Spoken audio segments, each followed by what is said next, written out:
Hello, everyone. Welcome back to Heartbeat Narratives. My name is Molly, and I'm your host. And today's guest is Teron Buford, someone I've known since our college days. We worked together as resident advisors, and even then, Teron carried himself like an older brother and mentor, grounded, thoughtful, and intentional in how he showed up for others. Back then, I didn't realize everything he had going on behind the scenes, and now I have an even greater appreciation for who he was, even at age 21. A couple months ago, I saw on social media that he had written a book called What If I'm Enough? And I bought it right away. I love seeing what friends are up to, especially when it comes to creative endeavors. And this one immediately stood out. Reading the book this past week, I saw that it reflects something that he does exceptionally well. He has that rare ability to look back on his life experiences and curate them into meaningful stories, complete with a beginning, middle, and end, inclusive of that story arc. And his lessons genuinely land on people's hearts, including my own. Teron is an author, storyteller, and founder of Grace Through Soul, a company that helps people and organizations unlock the power of identity and lived experience. He's also a father, husband, friend, a trained clinical social worker, a leader in the team dynamics and conflict management space, and a basketball referee, most importantly. His core belief is simple and human. Your story isn't a shackle, it's the key. I invited him on today to share some of the nuggets of wisdom he's collected over time, insights on identity, growth, and self love. I'm so excited for all of you to meet him. Teron, thank you so much for coming on Heartbeat Narratives. Wow, thank you so incredibly much. I am humbled, deeply honored, and I will forever find myself in pursuit of being the person that you already think that I am. Thank you so much for having me on. It's been great to reconnect the past couple of weeks as we've been talking about doing the podcast because seeing you again on Zoom last week, I immediately had this sense of, oh my gosh, it's like seeing my big brother again. Absolutely. Even though we've mostly kept in touch through social media, through Facebook, being able to see your life unfold throughout our 20s and now our 30s into our almost 40s. Into our 40s, Molly. I am pushing it. Barely. You're not quite there yet. But just to see everything that you've gone on to do and building your own family and marrying your college sweetheart, it's just been really beautiful to see. And again, thank you for your openness to doing this because I'm over the moon to have you on just to learn a little bit about the stories that you've experienced and now share. To kick it off, where is home for you? That is a challenging question, to be honest, and one that I grappled with quite a bit to this day. Geographically, and as a piece of trivia, I was born in Chicago and I lived on the inner city west side of Chicago until I was about 14 years old. And then I moved and lived with an uncle for about a year and a half in a small suburb that's just west of the city before moving up to Minnesota. So moved up to Minnesota when I was 16, lived in a homeless shelter in Minneapolis for about a year, and then found stable housing in St. Paul, where we lived for quite some time. I think the longest amount of time we've ever lived in one area. Now I find myself in Bloomington, Minnesota, a small suburb of Minneapolis. So I've bounced around a whole lot. So, Midwest at your core. That's right. That's right. Midwest through and through, we get 18 inches of snow and frigid tundra and all 4 seasons, and I love every single minute of it. Remember just being in college, trudging through snow, coming back, always wearing our heavy winter jackets and Oh, icicles yeah. Oh, growing yeah. from our, residence halls. It's just the memories that we shared. And I think the friendships that we built through the on campus jobs we had were really deep. And we had, by nature of that work, deeper connections that can still be sort of revived today. Absolutely. College, oftentimes folks tell us that, it's a time for expanding our knowledge and finding our careers and venturing out on our own and figuring out what's next. And one of the things that I think is touched on, but no one told me at least the extent to which it happens, is networking. And I've always thought of networking as you meet people and your relationships with them are really superficial, but you meet as many as you can. And who knows, you might see a person 20 years down the line and they can help you get a job. But in all actuality, it's so much deeper than that. We meet our forever people, our partners, our, people who we call to share the most intense and happy moments and cry on a shoulder. Those sort of connections, those relationships are forged in fire and stand the test of time. And I wish I had known going in that I could expect something like that coming out because I would have been more present in those moments to really appreciate it. I completely resonate with this. I think I would have been so much more present during those 4 years. But we're in our early 20s, we're just doing our That's right. best. That's right. Best we can. So, to really get into the core of this conversation, I wanted to ask you, Teron, what makes your heart beat? What brings you joy? This is probably going to be one of the most cliche, cringe, and nausea inducing responses you've probably ever gotten on the pod. Bring it on. It's okay. Honestly, it's a toss up between the kids and my wife, Dee, and how we pour into other people. I know a lot of times folks will talk about, Christmas, for example, and they'll say things like, "Oh, I really enjoy watching people open gifts. Love to see the look on folks' face when they open the gift, the thing that I got for them." And I believe it. For me, it's so incredibly powerful, moving, and deep to give something of myself to another person, to a community, because I know what it's like to be on the receiving end of a lot of grace, of a lot of fortune, of a lot of blessings. For many people, that kind of intentional sort of interaction and outward show of just inherent dignity, it goes so far yet costs us nothing to give. I can't think of very many other commodities that exist that function in that kind of way. And when I get to see the fruits of my labor play out over the face of a kid who was having a struggle with the thing that I struggled with too when I was coming up, or to see a community be able to overcome something that has plagued it, or a smile, right? A thank you, a head nod, a hug. That stuff really, really revitalizes, reinvigorates me in a way that I don't know if there are many other things that compare. As you're watering others, it's almost like you're watering yourself. Totally. That is the perfect way. I am going to take that and use it as the more concise way of saying what I just said. In the nurturing, in the pouring of the water into the plant, I also get a little bit on my roots too. Absolutely. Thank you for phrasing it in those terms. I think that knowing you and who you were even when we were a lot younger, that makes so much sense that that is sort of who you've evolved to become even more of.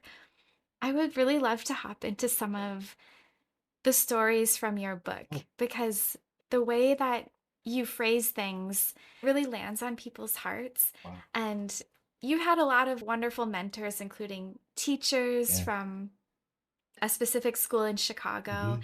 And there was a story where you were selling candy Yeah. for a Yeah. fundraiser.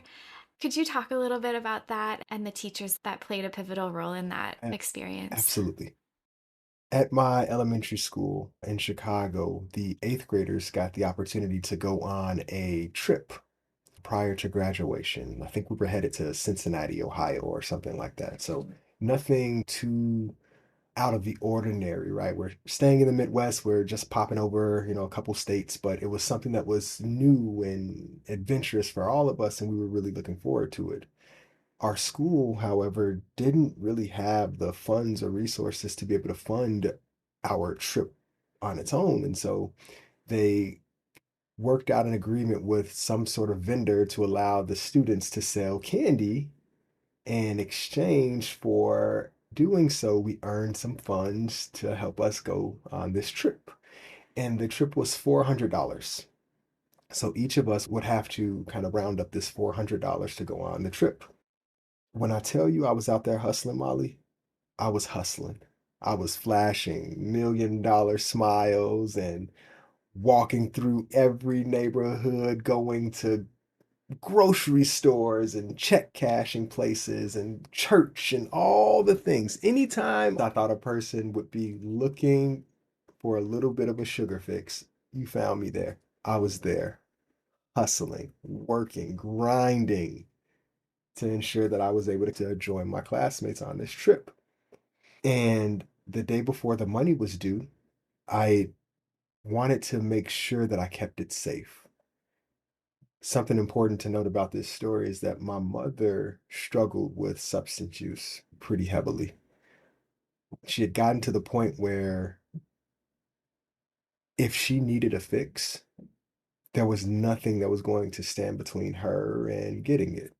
And I, looking back, don't blame her because as I've gone through my studies and done the work in clinical social work and better understood what illicit substances to the brain and its chemistry and how it impacts behaviors, I think that if sober, she absolutely would not have operated in the way that she did.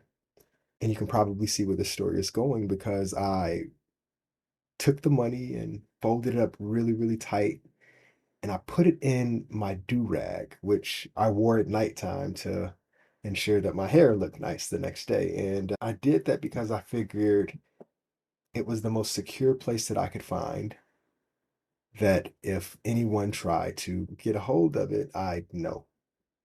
And I didn't, because I woke up the next day and every single penny was gone. All $400 had been taken. I went to my eighth grade teacher, my homeroom teacher, and I had shared with him what happened. I was convinced that I was going to be in big trouble. $400 is a lot of money, and I imagined that there was no forgiving what had just happened. And what I thought was going to be anger ended up washing across his face more as pity, sadness, a sort of deep hurt that only accompanies knowing that there's a pain that's inside that he can't do anything to address in that moment. And so he sent me back to my desk, and I remember waiting for the shoe to drop. And a couple days later, it finally did. I get the call over the PA system that goes, Teron Buford, report to the principal's office, Teron Buford to the principal's office. And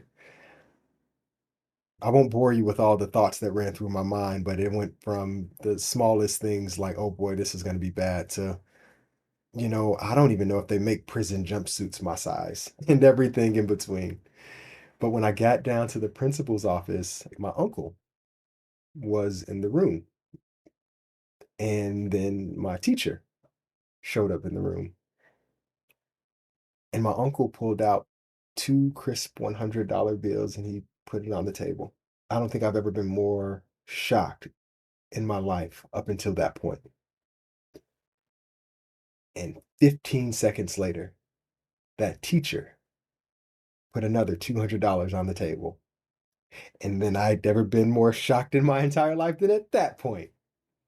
And in that moment, I learned more about dignity, worth, and compassion, and the active work of practicing removing the pain, the suffering from people. Empathy is the ability to look through a person's lens, but compassion is doing something. It's active, it's an action. And in that moment, I saw what it looked like in practice. two grown men who probably had their own stuff to deal with, own worries, their own obligations, and they both came together to support me. And I'll never forget that level of love, that show of decency mixed in with a sort of undertone of justice, and how it all played out in front of me over the course of a 2-minute interaction. It's a lot to process, it's a lot to think about, but that is quite literally one of the driving forces behind why I show up the way I show up. I've been given so much grace. I've been given so many opportunities, or when they corrected me, but not too heavy-handedly. And as a result, I was given second, third, fourth, fifth, 30th chances to get it right. I don't know who I'd be or how I would dishonor their memory if I didn't pass it along myself. I really appreciated that story because it was a reflection on what it means to show up, what it means to be a man. And throughout your book, you talk a lot about coming into your own and being allowed to have a complicated identity, That's right. what it means to be both soft and Yeah. strong, to be masculine and tap into that gentle side. Yeah. That was huge for me. And I see it playing out in my kids. Really interestingly, my daughter is one of the strongest, most resilient, beautifully challenging people I know. And I love that for her. And my son is the most empathetic and emotionally aware little kiddo who sometimes drives me up a wall because he reminds me a lot of myself. And I love him for that.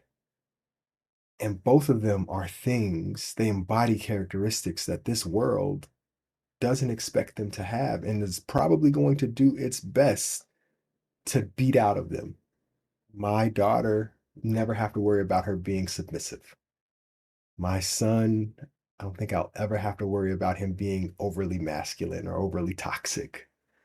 When I think about how they have taken permission to unapologetically and authentically live into the space that they're in, it's given me a little bit more of permission to do the same. And I've just learned that any sort of descriptor that exists out there in the world, but especially those that have to do with gender and identity, there isn't a one size fits all definition. And there's beauty and strength in practicing vulnerability. There's so much power in knowing what you don't do well. There's so much strength and courage in being able to call out for when you need help. I would rather be vulnerable and ask for support than to be strong, silent, and stoic as I sunk to the bottom of the ocean. It's taken me a lot of time to reconcile that with the expectation of what it is to be a man, especially what it means to be a black man, right? Because now you layer in, a level of toughness, but don't be too tough. Boldness, but don't be so bold. And power, but just enough to, get the job done, but not to make anyone feel a little too worried or unsafe.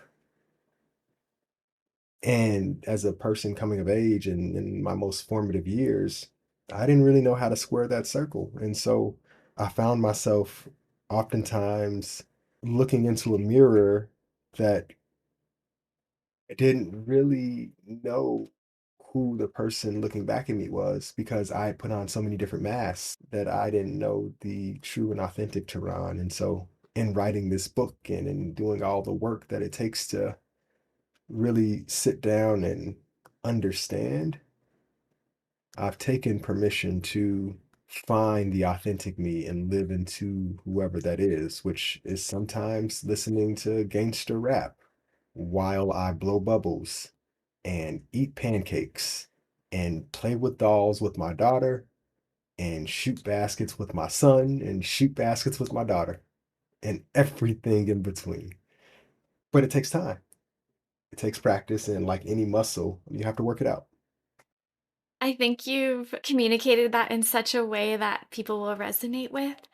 Because when I was reading your book, what really stood out to me was that throughout your life, and we're in our mid to late 30s at Yeah. this point, it's like you've experienced the full spectrum of human emotions and you've done the inner work so deeply and so thoroughly already Mm, that you have these experiences to relay to other people.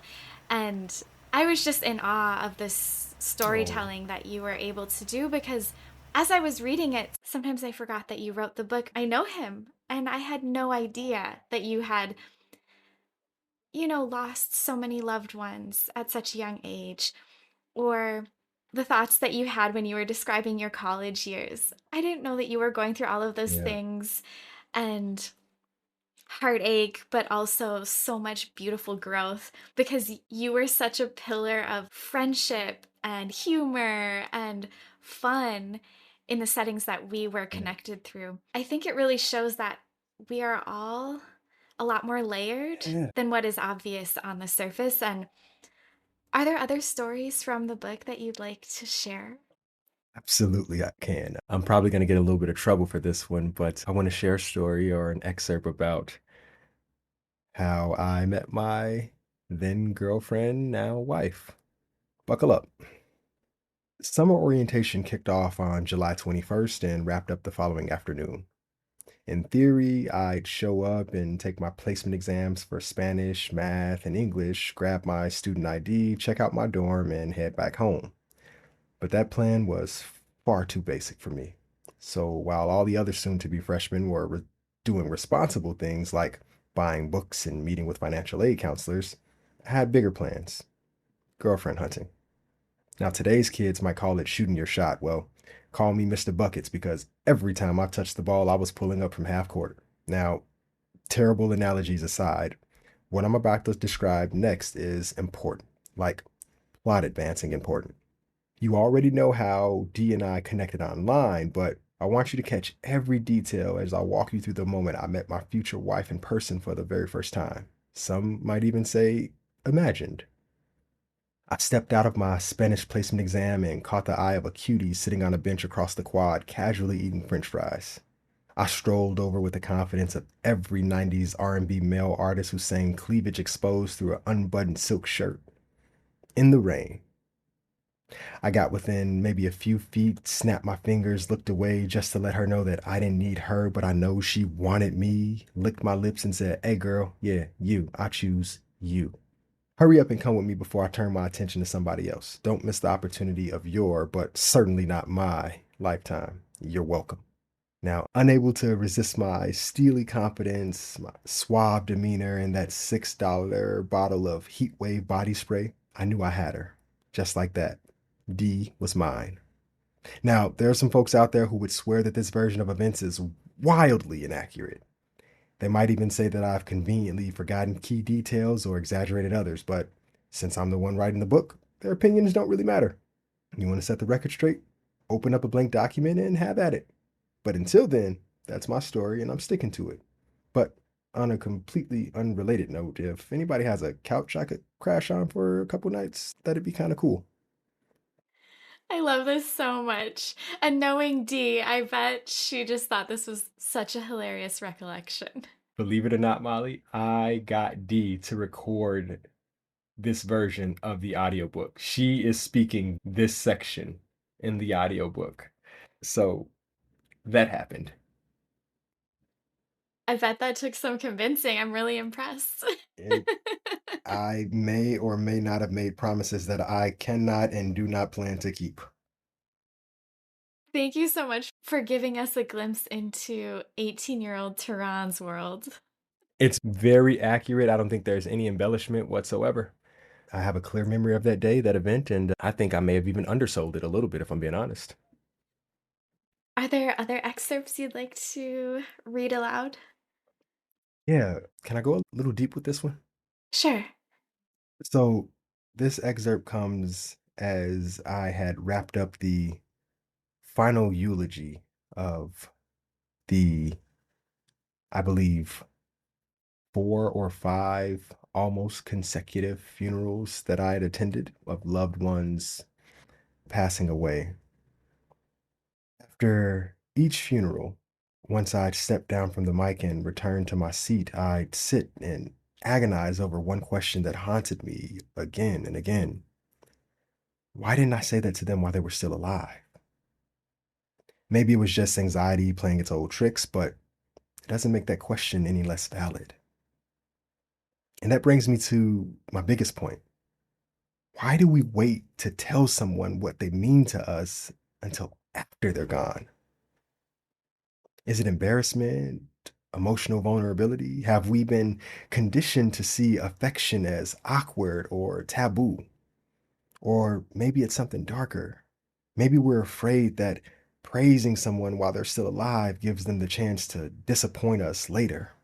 Like endorsing a political candidate who turns out to be a disaster and you end up having to issue retractions, walking back your words, and questioning your own judgment. Is that what we're afraid of? Honestly, I don't care anymore. I'm not waiting until someone's gone to celebrate who they are. That's part of why I'm writing this book in the first place, to thank and honor the people who lifted and stood by me. Life's too short to treat gratitude like a finite resource. And since these folks passed away, I made a point to scroll through my contact list to send them random messages of appreciation whenever I land on them. I've called people out of the blue just to tell them that they're on my heart. I write random posts on social media tagging folks who I think need to hear those words in real time. I'm tired of giving tributes to people who aren't here to receive them. So going forward, I'm putting flowers into people's hands and not just on their caskets. I remember reading that part in the book and just really resonating with it very. And for you having lost loved ones within a relatively short amount of time, what were some of your takeaways that help you live more fully now? Yeah. I think one of the biggest takeaways or sort of aha moments that I had was that now is always better than later. We get so wrapped up in ruminating on the past and obsessing over the future that sometimes we forget to be present. And it's in that absent mindedness that we don't recognize what we have in front of us. And unfortunately, most of us only get to that point after we no longer have it there. And we can't hug them, we can't talk to them, at least not in the way that we have before. Sure, maybe spiritually they are still connected to us and that person is still there and present and watching over, but we get now and that's it. We don't get a redo of yesterday, and tomorrow isn't guaranteed. The only thing we have really is right now. And it's in that understanding that I've taken a lot more permission to not worry as much, to love more fully, to not treat emotions like a resource that we run out of eventually. So we love out loud and we love hard. We try to say yes to as many things as we can without overextending or stretching a little too thin. And we explore and we try to create new memories and moments because at the end of the day, time and memories are really all we have. So as I saw people that I loved slip away and be lowered into the ground, I learned that life is far, far, far shorter than any of us ever imagine, than any of us ever expect. And if you have an opportunity to make time for good today versus being forced to make time for sorrow tomorrow, why not take it? Can I share a quick excerpt about how I advised others but failed to do myself? This is during a time in my life where opportunities had presented themselves to me and I, for one reason or another, didn't, wouldn't, couldn't take them because I worried that I wasn't enough. But I think back over the advice that I would give to other people in similar situations, and I was a cheerleader. I was the biggest sort of proponent of their pursuit of whatever it is they wanted. Walking while blindfolded is one of the most terrifying experiences a human can have because we're conditioned to crave foresight and the ability to see what lies ahead. Though scary, taking even the tiniest steps forward signifies progress, growth, and development toward a goal. And here's the beauty of it all: when you surround yourself with good people, true accomplices will be there to pick you up if and when you bump into a wall or trip over a curb. Falling down is unavoidable, but as a fighter, getting up is inevitable. Don't be discouraged or afraid of the road ahead simply because it's unlit. That just means it's waiting for you to shine.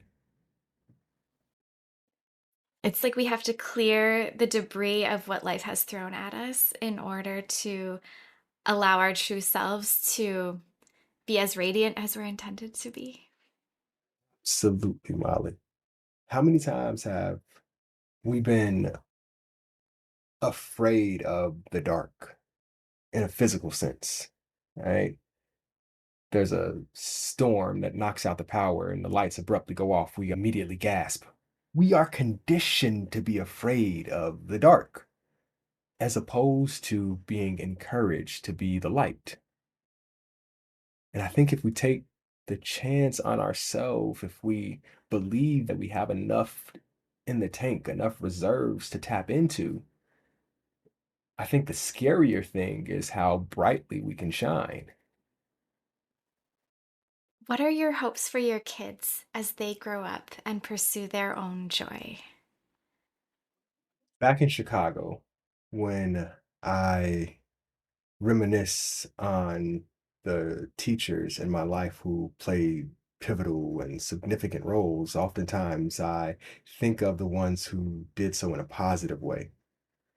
But there are a couple teachers that poured into me in ways that were really, really challenging. And as a young person trying to discover identity, that's a really hard dynamic to navigate. These people who are supposed to educate and love and guide you being the source of your heartache is really, really tough. I had a teacher who didn't think very highly of me. And I think she graded me differently than other students. And she was tougher on me and not for the best reasons.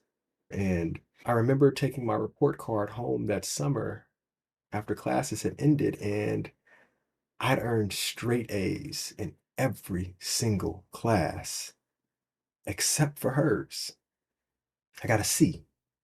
I was happy with my report because I knew the dynamic that existed between that teacher and me, and getting a C was probably the best I could hope for. Those grades home and I showed them off to my elders, and it wasn't long before a theme sort of emerged from specific elders, not all, but specific ones. There were a few who honed in on that C and ignored every other grade. And I remember being devastated, broken up, torn to pieces because no one knew how hard I'd worked more than me. And in the same breath, no one acknowledged it. When I think about what I want for my kids, I need them to not have so much of their self-esteem, their confidence, their ability to feel joy and pride and belief in self to be wrapped up in me. I will die happy knowing that my kids don't have to peek into my urn to find inspiration, that dad doesn't have to be on the sidelines cheerleading them all the way. to know that they're doing something that's worthwhile or do something that brings them happiness or joy or peace. I want them to know that I have high expectations for them, no doubt, but in terms of them finding joy, I need them to know that that is something that comes from within, and it should never be predicated on what someone else might think or feel about them. If I woke up really, really happy about the house that I live in, and then I went to go visit a friend in a different area and they have a much bigger house, why would I allow that to impact the joy that I had just felt moments earlier simply because now I know this different thing? Comparison is the thief of joy.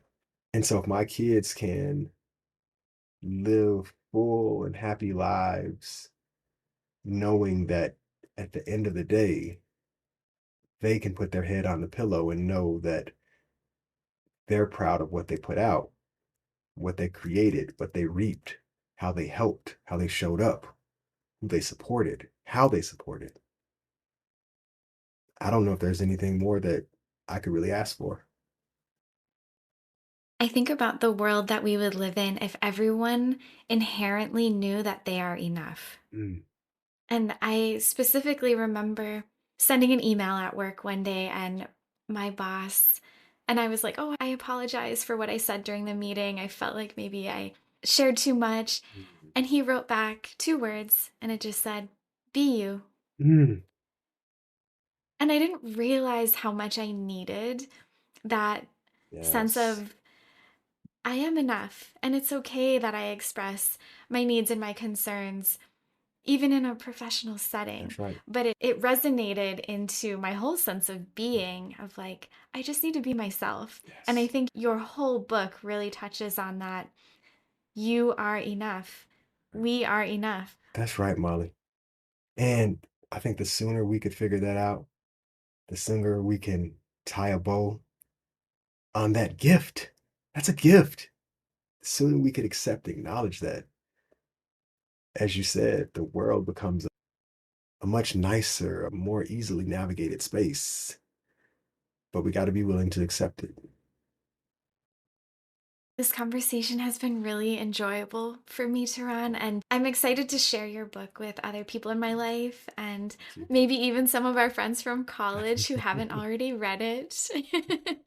As we wrap up, is there anything else you'd like to share about joy or reflections or what's on the horizon for you? Yeah, in terms of what's on the horizon, I have been stepping into this new world of speaking engagements.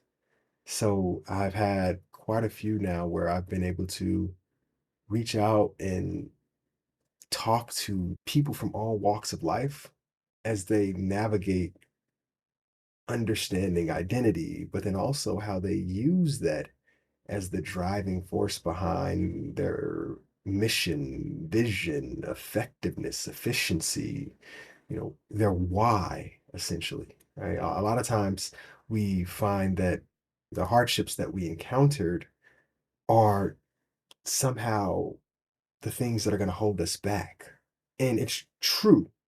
There are some levels of hurt that will have lasting impacts on us.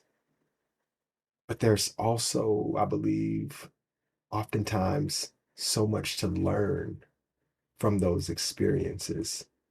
But I need to be clear on something.